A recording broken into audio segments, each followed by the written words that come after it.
성도 여러분, 안녕히 주무셨습니까? 좋은 아침입니다. 일주일을 시작하고 또 하루를 시작할 때 이렇게 말씀과 기도로 시작하는 것이 얼마나 뿌듯하고 좋은지 모르겠습니다. 오늘 또 기도해 주신 김은자 집사님 고맙습니다. 밤새 준비하셨다고 합니다. 하나님의 은혜입니다.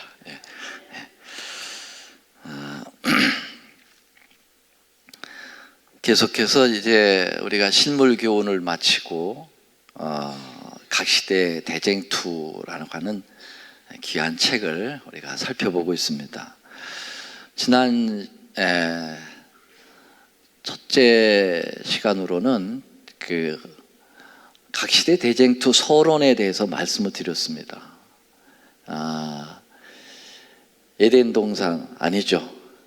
하늘 소부터 시작된 선과 악의 싸움이 구약 4000년의 시대, 그리고 예수님이 오셨고 십자가에서 극렬하게 각 시대의 그 대쟁투가 치러졌고, 그리고 예수님은 승천하셨고, 그리고 남겨두신 12제자들 또 120여 명의 성도들과 함께 초대교회가 탄생했고, 그래서 그 교회를 통하여 하나님께서 복음을 이제 세상 끝까지 증거하시는 역사를 이루시기 위하여 특별히 사울이라고 하는 사람을 회개시켜서 복음을 온 세상에 증거하는 그러한 대장으로 삼으셨죠. 그 덕분에 교회는 예루살렘서부터 시작해서 유다와 사마리아와 그리고 소아시아, 로마까지 번져나가게 되었습니다. 거기까지 이제 우리가 말씀을 드렸고요. 이 각시대 대쟁투 책은 이제 예루살렘 멸망으로부터 시작을 해서 예수님 재림 때까지의 역사가 나오는 것이 이제 각시대 대쟁투입니다. 자, 그래서 오늘은 그 1장에 예루살렘 멸망에 대하여, 예루살렘 멸망이 너무 방대하기 때문에 그 책의 내용이 한 주 이 시간에 다 다룰 수가 없습니다. 그래서 두 번에 걸쳐서 아마 다뤄야 될 것으로 생각됩니다. 자, 오늘은 그 첫 번째인데요. 누가복음 19장 42절 44절의 말씀을 우리 한번 함께 찾아보겠습니다. 제가 새벽 기도에는 가급적이면은 말씀을 직접 보시도록, 그 성경책을 직접 보시도록 파워포인트를 사용하지 않음을 양해해 주시기 바랍니다. 누가복음 19장 42절로 44절인데요. 세 절이니까요. 우리 함께 좀 읽어보겠습니다. 길지 않으니까. 가라사대, 시작.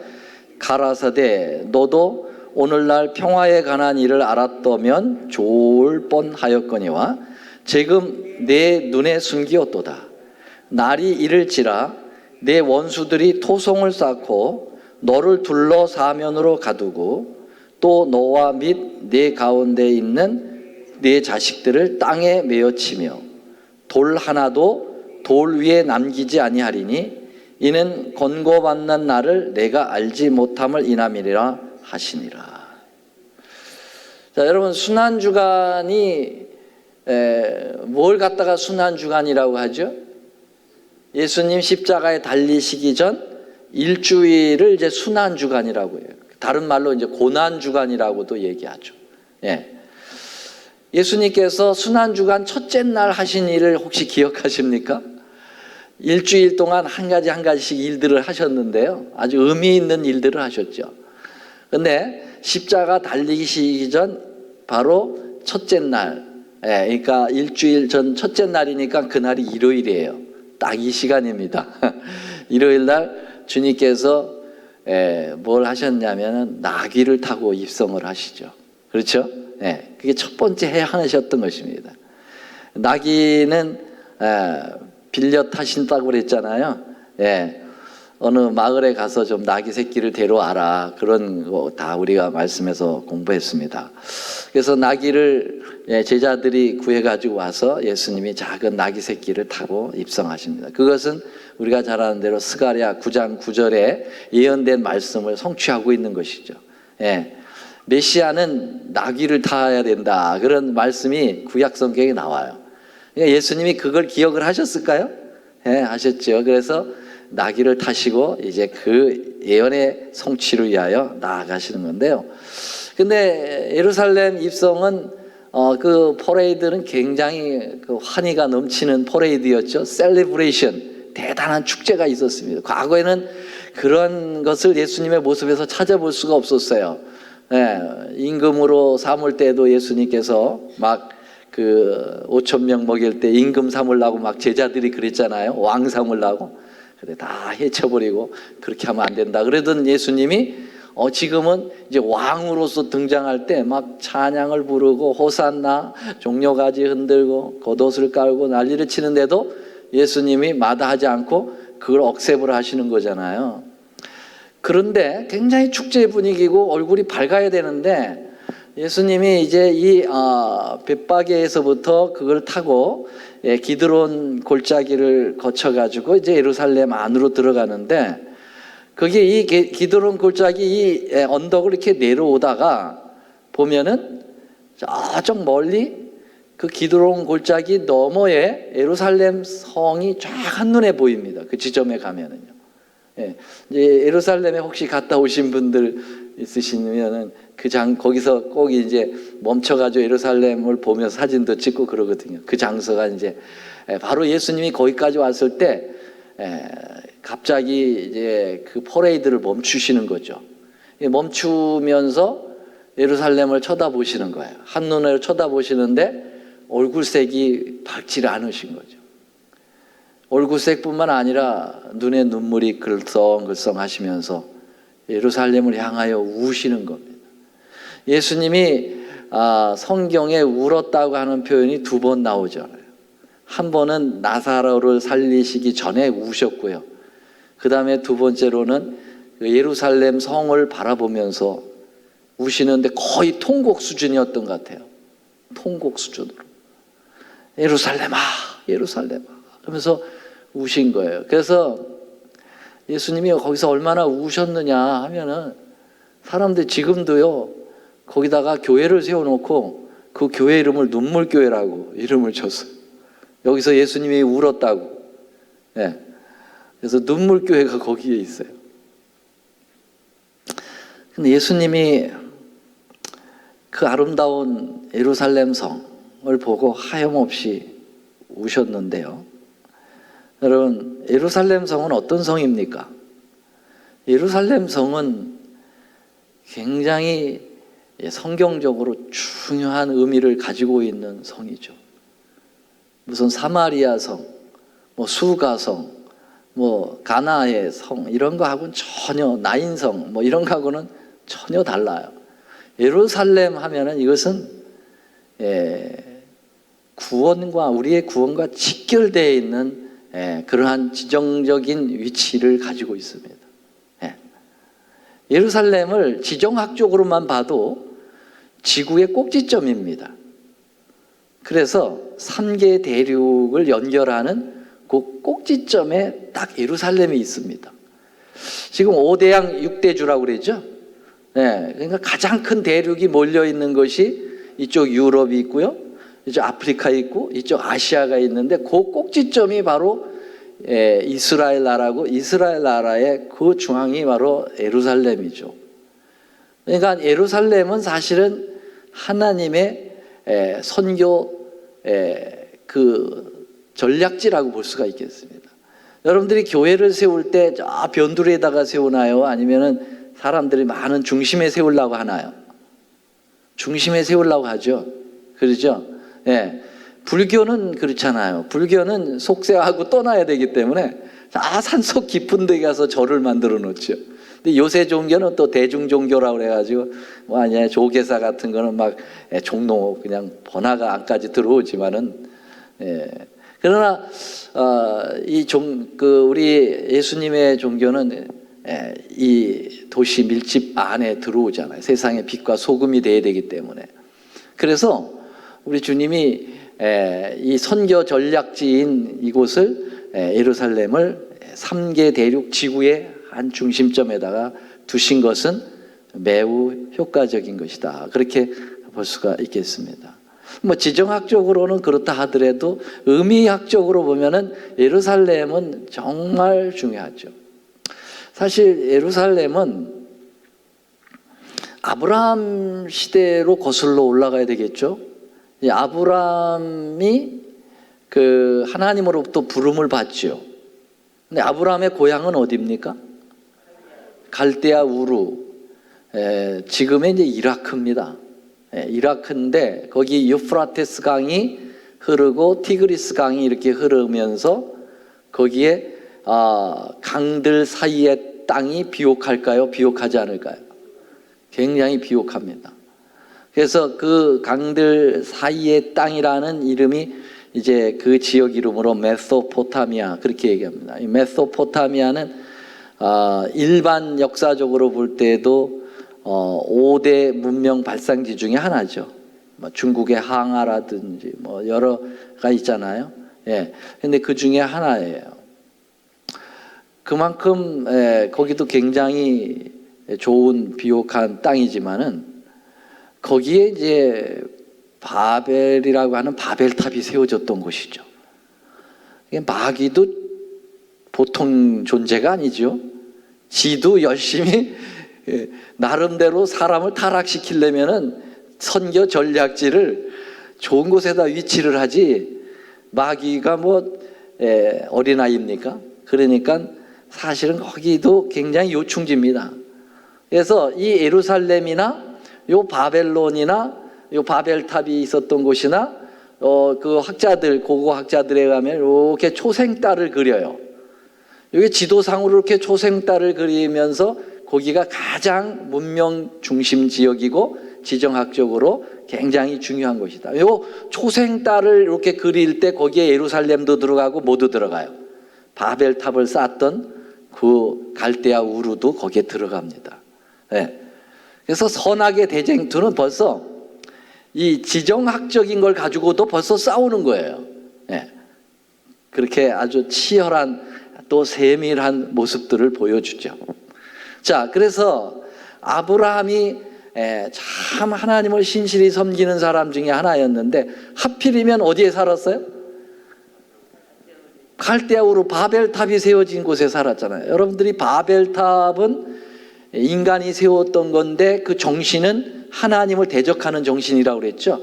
예. 한번 해볼 테면 해보자 하나님 이거예요. 하나님 홍수로 우리를 멸망시켰어요. 이제 우리는 가만히 당하고만 있지 않을 겁니다. 하나님 홍수 또 한번 해보세요. 우리도 살아남을 방법을 강구해야지. 그래서 세운 게 뭐예요? 그 바벨탑이에요. 하늘 꼭대기까지 닿게 되면 물이 거기까지 오겠나? 그 정신이 바벨탑 정신이니까 이건 완전 마귀 정신이죠. 마귀가 세운 거예요, 바벨탑은요. 그러니까 그 인근 지역은 다 마귀 사상에 빠져 있었어요. 바벨탑 사상에 다 빠져 있었다고요. 거기에 아브라함이 하필이면 거기 산 거예요. 하나님께서 가만히 보니까 인류를 이제 인구가 늘어가면서 하나님은 항상 대리자들을 데리시고 일을 하시잖아요. 우리가 이번 교과에서도 변화의 대리자라고 하는 아마 소지를 공부하셨을 텐데 하나님은 천사 시켜가지고 복음 사업하지 않아요. 그리고 당신 직접 나와서 하지 않고 항상 하나님의 인간 대리자들을 가지고 일을 하시죠. 그래서 아브라함을 통해서 아벨을 통해서 셋을 통해서 노아를 통해서 에녹을 통해서 일을 해 오셨거든요. 근데 이제 그때는 인구가 많지 않으니까 이렇게 부족들로 있기 때문에 부족장을 통해서 일을 하면 되셨거든요. 그래서 부족장인이 부조라고 그랬잖아요. 우리가 예언의 신 중에 부조와 선지자라는 책이 있죠. 그게 부조라는 말이 그겁니다. 족장들이라는 거죠. 예. 그래서 이 부조들을 통해서 일을 해오셨는데 이제 아브라함 때쯤 이르게 되었을 때는 부족에서 이제는 네이션, 나라가 형성이 된 겁니다. 굉장히 큰 나라들이 이제 형성이 된 거죠. 그러니까 이 나라들을 복음을 전하려면 하나님도 뭘 가지고 계셔야 될까요? 부족을 가지고 나라를 대항할 수 있어요? 없어요. 그러니까 하나님도 뭘 가지고 계셔야 되죠? 나라를 가지고 계셔야 돼요. 그래서 하나님의 나라를 선택하는 일에 그 꼭지점에 누가 서 있어요? 아브라함이 서 있는 것입니다. 그래서 아브라함을 통해서 이제 내가 나라 만들겠다 이거예요. 하나님께서 이제 내가 아브라함을 통해서 나라 만들겠다. 근데 하나님의 제사장 나라가 이제 되는데, 아니 하나님의 제사장 나라가 어떻게 마귀의 정신이 물들어 있는 바벨탑이 있는 곳에 있으면 되겠어요? 안 되겠어요? 안 되겠죠. 그러니까 어떻게 하는 거예요? 나와라. 어디로 나와라? 내가 지정한 땅이 있어. 마귀가 지정한 땅보다 더 좋은 땅이에요. 네, 거기가 있어. 거기가 어디냐? 가나안이라는 것이죠. 그렇죠? 네. 그래서 이라크서부터 이 예루살렘 이스라엘 나라까지는 상당 거리입니다. 네. 얼마의 거리가 될까요? 뭐 걸어서 한 달 이상 걸어가야 돼요. 걸어서, 옛날 걸어서. 지금은 뭐 비행기 타면 순식간에 가지만, 예, 굉장한 거리입니다. 제가 정확한 킬로미터는 기억을 지금 못하고 있는데요. 예, 그 곳으로, 예, 가라. 그렇게 얘기했습니다. 아브라함이 갈 바를 알지 못하고 순종하는 마음으로 다 그 친척들 놔두고, 예, 그 동네 사람들 놔두고, 아브라함은 거기서 이미 뭘 했습니까? 자리를 잡은 사람이에요. 상당한 부유한 그러한 가정이었고, 또 목축업을 했고 많은 저기들을 가지고 있기 때문에, 그래서 고고학적으로 보면 아브라함이 살던 집을 발견했다고 그래요. 근데 2층 집에 살았고요. 그 당시에 수세식 화장실을 썼다, 그런 고고학 자료가 있대요. 그게 어느 정도 정확한지는 모르지만은 그 신계훈 목사님이 저희들 고고학 가르치실 때 그거를 우리 책으로 해서 나눠줬어요. 제가 좀 생생하게 기억을 하는데요. 그러면 상당한 터전을 잡았던 사람이죠. 그런데 하나님께서 어느 날 나타나셔가지고, 야, 이사해. 여러분 같으시면 하실 수 있겠습니까? 잘 살고 있는데, 우리 찰스 집사님 네 분 올랜도에서 잘 살고 계신데 갑자기 아프리카 어디로 가? 그러면 가실 수 있겠어요? 쉽지 않죠. 근데 아브라함은 떠나는 거죠. 예. 그래서 도착한 것이 가나안이고, 그 가나안이 예루살렘입니다. 그래서 하나님은 이 지구의 인구들을 구원하기 위하여 태초부터 사실은 다 계획을 해놓으시고 그 자리를 정해놓으시고 아브라함을 제사장 나라의 꼭지점인 아브라함을 그곳에 부르시면서 구속의 역사를 펼쳐나가기 시작했던 곳이 예루살렘이에요. 그러니까 예루살렘 중요합니까? 안 중요합니까? 중요하죠. 네. 그래서 이 예루살렘을 통해 가지고 각 축전이 벌어지게 되죠. 그래서 하나님은, 선을 이끄시는 하나님은 어떻게든지 예루살렘으로 데려와요. 끊임없이 예루살렘으로 들어오면은 하나님 백성을 마귀는 어떻게든지 깨부셔가지고 이방 나라로 데려갑니다. 예. 그래서 애굽으로 데려가서 400년 동안 예루살렘을 떠나게 만들고, 또 바벨론으로 다시 끌고 가서 70년 동안 또 떨어져 살게 하고, 계속 떨어져 살게 하는 것입니다. 결국 이스라엘 나라가 말을 안 들으니까 하나님께서, 우리가 공부 이제 느헤미야하고 뭐죠? 에스라 공부하죠. 이번 기부터요. 할 때 결국은 예루살렘이 멸망합니다. 바벨론에 의해서 멸망해가지고 나라를 잃어버려요. 그때서부터 나라 잃어버린 백성이 돼버린 거잖아요.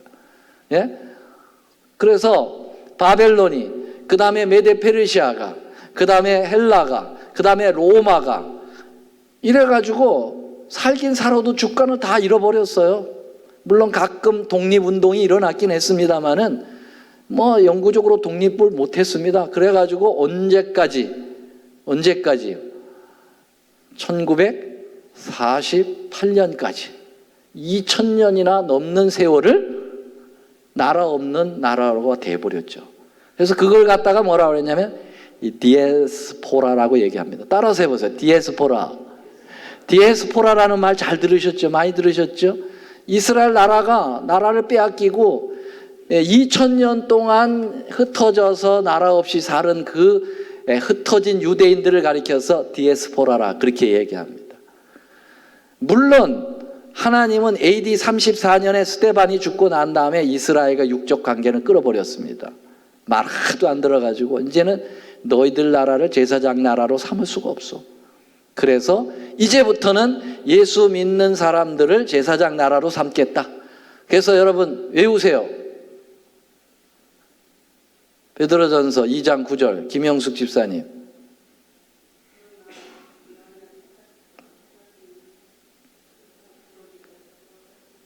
왕 같은 제사장이요. 거룩한 나라요. 거기까지만 하세요. 그 말씀이 뭡니까? 이제 제사장 나라는 너희라 이거예요. 예수 믿는 너희라 이거예요. 그러니까 우리가 아브라함의 진짜 후손들이 되는 거죠. 맞습니까? 자, 이제는 예루살렘이라고 하는 지정학적인 그곳을 중심으로 하지는 않아요. 지금은 이제 우리가 하늘 예루살렘을 생각하고 있고요. 근데 지정학적으로도 이제 끝났지만은 그러나 구약 시대에 예수님 당시까지는 그 예루살렘이라고 하는 의미는 굉장히 계속해서 연결되어 내려왔다고 볼 수가 있게 되겠습니다. 자, 근데 그 예루살렘이 사실은 아브라함이 전쟁을 그 롯을 구하기 위해서 전쟁을 하고 돌아오는 길에 예루살렘의 중요한 역사를 만듭니다. 돌아오는 길에 누가 마중을 나와가지고 그를 환대합니까? 혹시 기억나시는 분 있으세요? 멜기세덱입니다. 멜기세덱은 살렘 왕이라고 그랬어요. 살렘이라고 하니까는 사실은 예루살렘 왕이라는 거죠.